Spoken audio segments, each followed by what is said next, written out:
Today, I gave to my little brother a shiny new NVMe drive for his PC, because the existing drive in his PC holds about enough for one Windows install, Steam, and a handful of text adventures.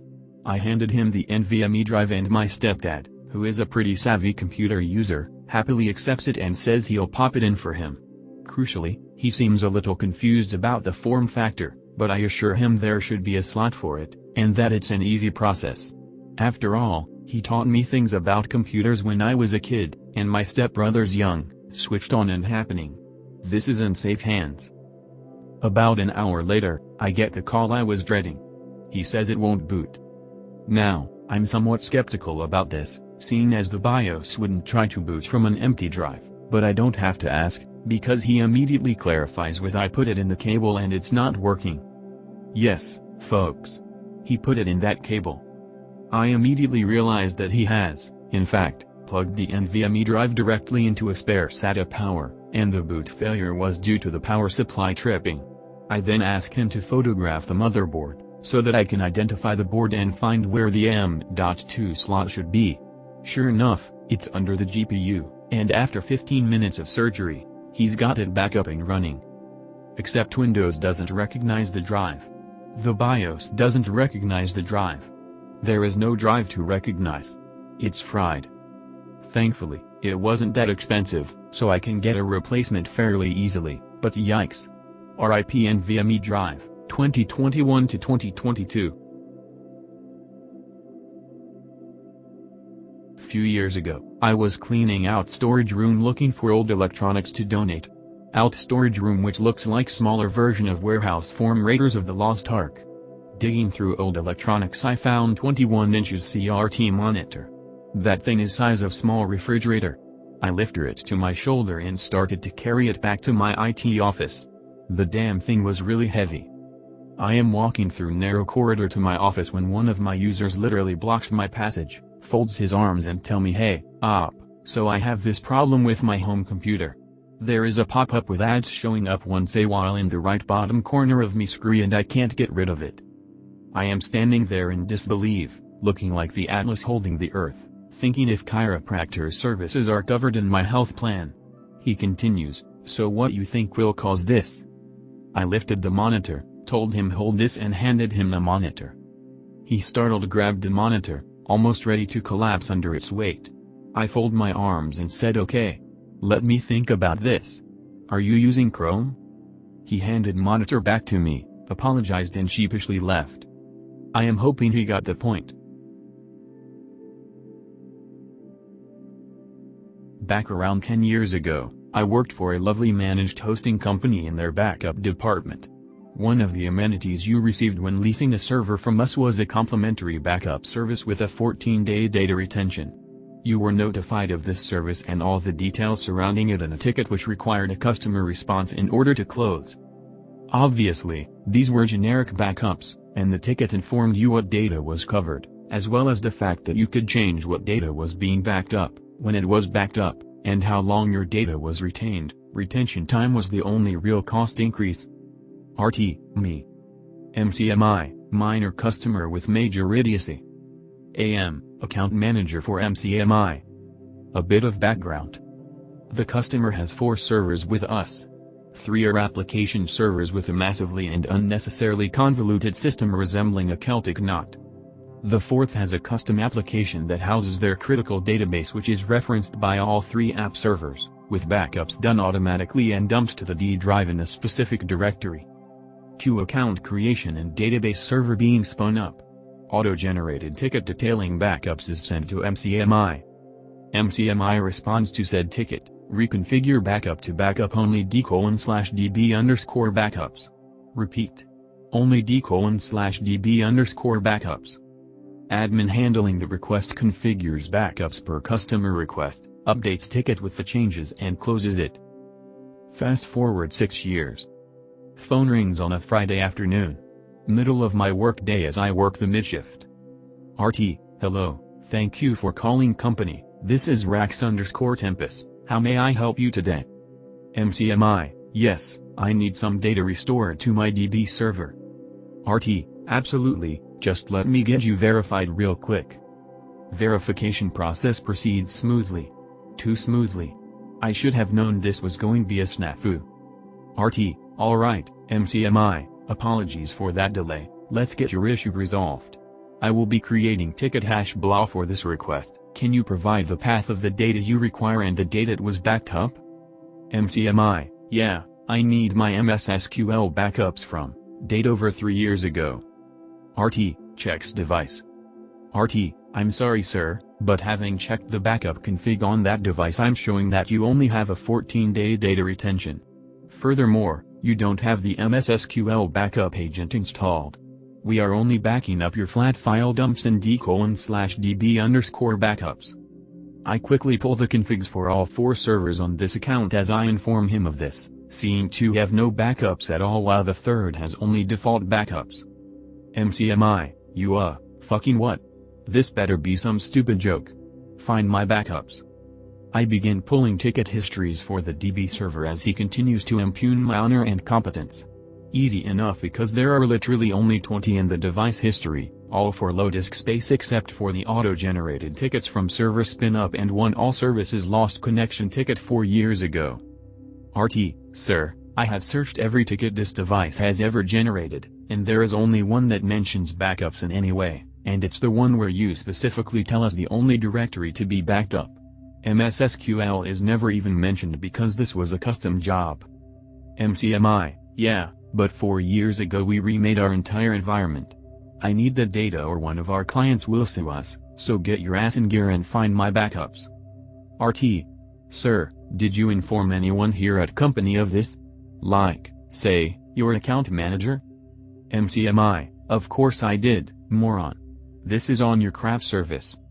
I pull every ticket the entire damned account has ever generated and speed skim through all 150-ish of them. No mention of these massive changes. But wait, there was that one ticket 4 years ago for all services lost connection. I bring the ticket back up, and the dates match up with their environment rebuild. The ticket was closed without comment by. Yup. None other than MCMI. Literally no other sign anything major had happened to any of their servers. I place MCMI on hold and call up the account manager. RT, hey AM, sorry to bother after hours, but I have MCMI from Idiot Incorporated on the line. The immediate sigh of resignation tells me all I need to know. I explain the situation, and AM confirms, nary so much as a peep from Idiot Incorporated regarding a rebuild of their environment. RT, hello, MCMI? I just spoke with AM, and she, along with your ticket history, confirms that company was never informed of these changes. I'm afraid there's nothing further I can do to assist, so I will be closing out this ticket. I will, however, be creating ticket hash blah to detail your need for the MS SQL backup agent we provide and will be escalating it directly to AM to follow up with you. Thank you and have a great day. I say this all at a speed that would have gotten appreciative cheers from a gaggle of auctioneers. MCMI, F you click as I hang terminate the call. My direct supervisor, who sits 5 feet away, sighs and asks for the account number, so he can get ready for the coming complaint call. 10 minutes later, MCMI calls in and is transferred directly to my supervisor who ends up terminating the call after 45 seconds because MCMI won't stop screaming obscenities. The next day AM has terminated the account with notes that if MCMI calls in that he is to be transferred to legal immediately. Edit, fixed some formatting. Had a bit of time today, and I've been sitting on this story for a while now. This was approximately 2-ish years ago. This particular client came to me in need of tech support, claiming she was unable to get her previous tech guy to answer her at all. If only I had seen that as a red flag, but she sounded desperate on the phone and her business depended on it. She runs a bookstore on an island and IT shops. Repair folks can certainly disappear for other reasons. So, I agreed to help. The first issue was that she couldn't arrive within normal store hours, 9:05. She'd show up at 4:59 and then camp out and chatter away for an hour. No big deal, stuff like that. I just had a bit extra on the final bill and explained that it's after hours. The first job for her was painless, cloning 2 laptop drives over to solid-state drives. Easy. She comes in to pick them up, hangs around talking for what felt like forever, and then returns to her island. Now I tell most clients that my favorite thing is to never hear from them again, or at least for a long time, because that means I've done my job and that things are working as they should. It had been about a month since the clones and I see that she is calling. Keep in mind, for these conversations I am doing you all a huge favor and abbreviating the long diatribes she would go into whenever it was her turn to speak. I don't have the energy or the time to type out, nor the memory. Me, what can I do for you? Bookstore lady, my emails are gone.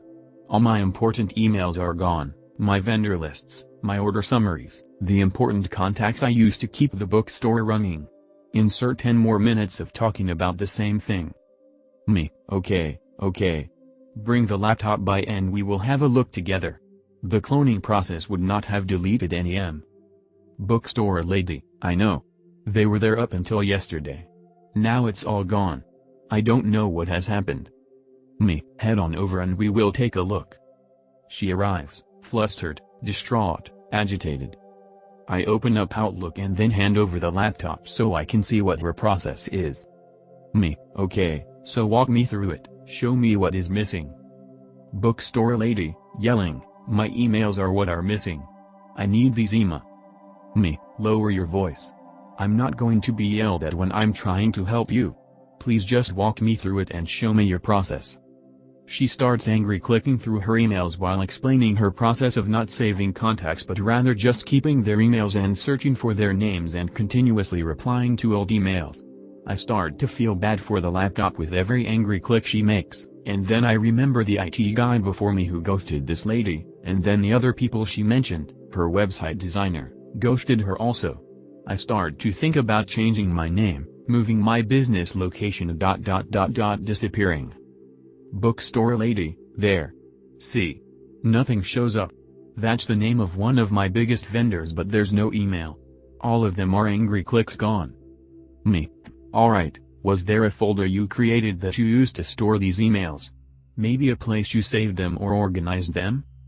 Bookstore lady, yes. Yes there is. Here. I watch with horror and dread as she moves the pointer to the motherfucking trash folder and angry clicks on it. Bookstore lady, I keep all my important emails in here. Me. That's the trash folder? I was honestly just not sure of anything anymore. Me. You can't keep important stuff in there there's usually a time limit on how long stuff stays in there before it gets automatically deleted. Bookstore lady, they've always been there, why aren't they there anymore? Me, I imagine they auto-deleted. You I'm sorry, you'll have to reach out to these people and get their contact information and I'll show you how to create contact lists and back them up so the Bookstore lady, I want my emails back. Each word emphasized with an angry click on the Outlook trash folder, empty, still. Me, then you shouldn't have stored them in the trash folder. I'm sorry there's nothing I can do to retrieve this. I'd love to say that and the lesson was learned. She left, and I'd later help her migrate her domain email over to Gmail, again emphasizing the importance of saving contacts, and not moving important emails to the trash folder for safekeeping, her words. But then, sure enough, the phone rings and it's her. About 3 months had gone by. Luckily, I'm on site doing work and my policy is to typically not answer my phone when I'm on site anywhere. It goes to voicemail, which she kindly leaves a 10-minute ramble-thon of issues relating to her emails missing again. By the time I get back to the office she has written an email. She explained she had tried her old method of keeping the emails in the trash again, just for a day or so this time. And sure enough they were gone. She needed those. I exhaled a long, sad sigh and replied to the email, explaining that, again, the trash folder was not the place to store emails of importance. Is it over?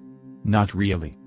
She would soon start showing up unannounced, still between 4:59 and 5 p.m., just as I would be walking out the door to demand help on things that were akin to throwing paper into a campfire and then wondering why it burned.